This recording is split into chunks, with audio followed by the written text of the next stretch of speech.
Ah, there, switchheads, welcome back. My name is Kanan, and today we're going to take a gander at Ancient Islands, a tower defense time management game that, well, has a few tricks up its sleeve, but has it taken on too much?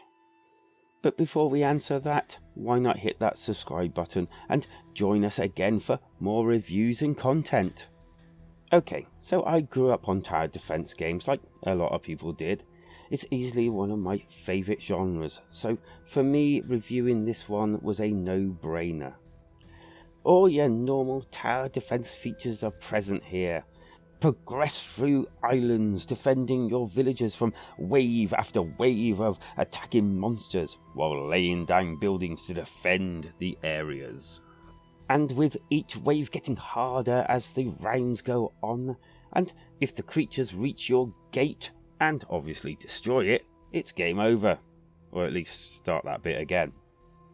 Barracks, archers towers, mage towers and more all help to defend your villagers and can be placed in one of the special areas on the actual section map.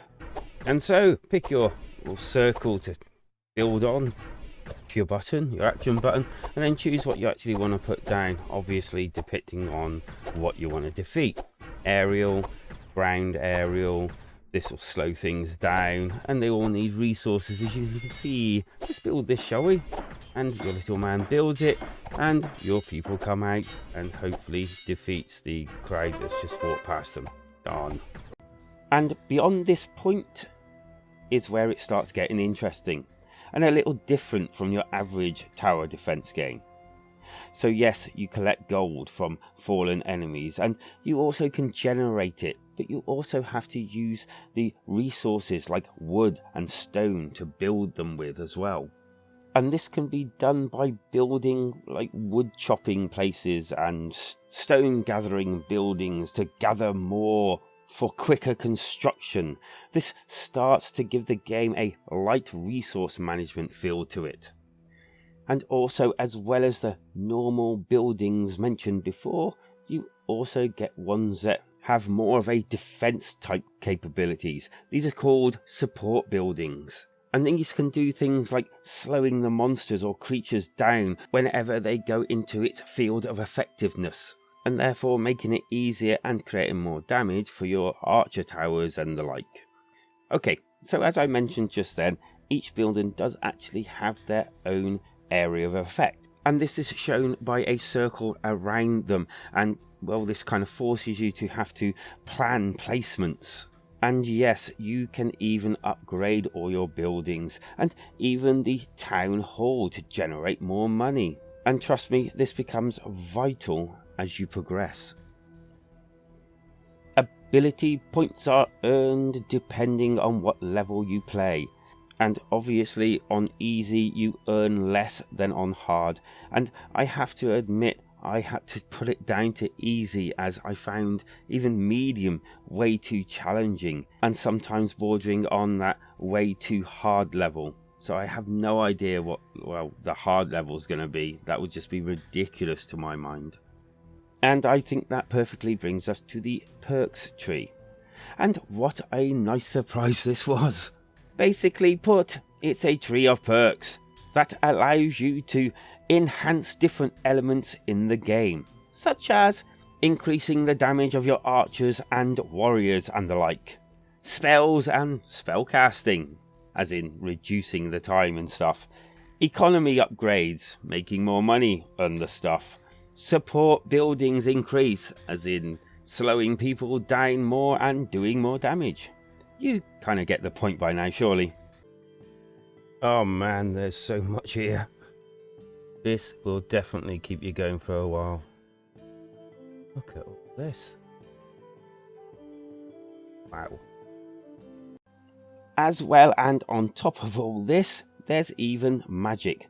You can cast some offensive and defensive spells that uses mana, and well, this just generates and regenerates each second that you play. And we are not done yet, as all your buildings can be micromanaged using the tactics menu. Here you can pick who your actual turrets and army attack first, like flying creatures or enemies that have the lowest health or the highest health. Yeah, this is definitely something I like. Yeah, add all these different features to it. Then just save it and carry on. Loads of little different things that you micromanage and change. Wish. And we're still not done. Achievements here are also a little different. Earning them results in special bonuses being awarded for obtaining all 3 parts of each perk. Okay, I think that's everything important.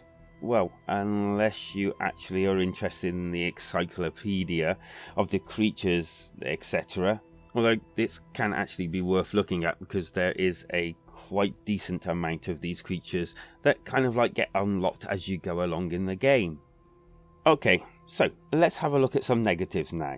And I think I'll be mentioning the fact that it looks like, and I suppose feels a little like, a mobile phone game. And even worse to this, it has no touchscreen abilities to it.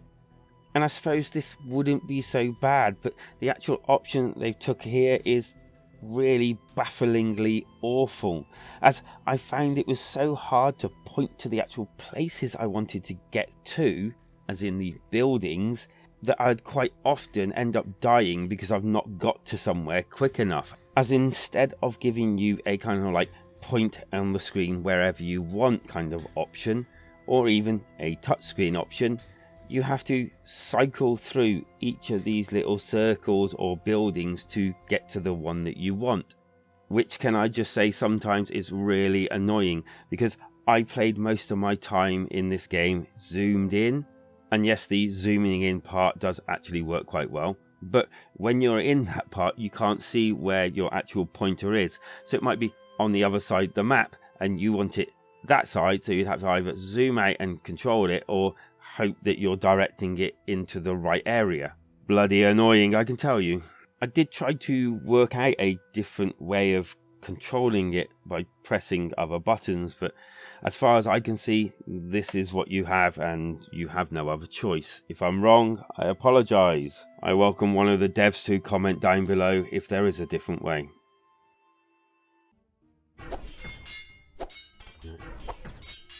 Oh, come on. All I want to do is get to that archer tower. Where are you? Seriously, where the hell? Oh, there it is. Ha ha. No, what? What? Down, left, right, anything? Oh, I just want to get to my archer tower. As for the sound, well, it was okay, but still had that air and smell of mobile phone-ish, and I really dumped the music down straight away as I found it rather annoying.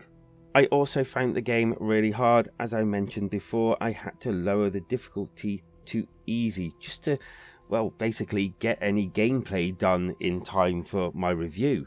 Although I do actually say that it's really hard. The AI is so stupid at times, it makes me want to scream at the screen.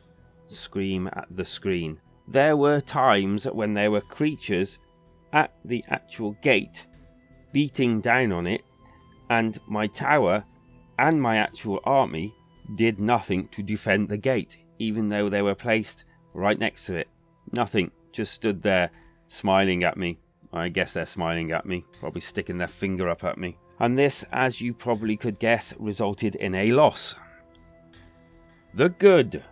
It's a tower defense game with some RPG-ish elements to it.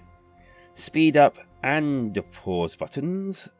New enemies added as you progress. Some good ideas and melding of genres. The Bad. Their melding of genres sometimes didn't work perfectly. It can be a little hard.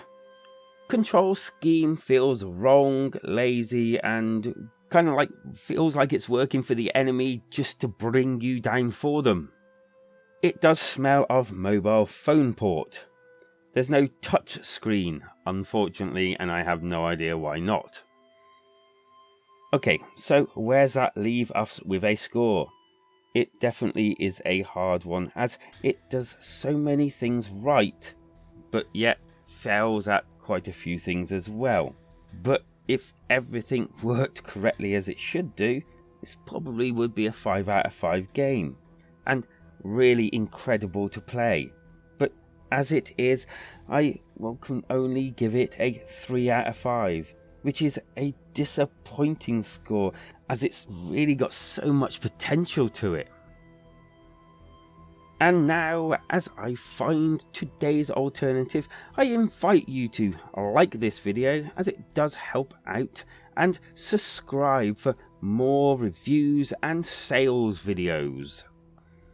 Oh yes, that alternative. It's going to be Evil Defenders. This one does look good. In fact, I was thinking of getting it myself, and looks like a game you should look into after Ancient Islands.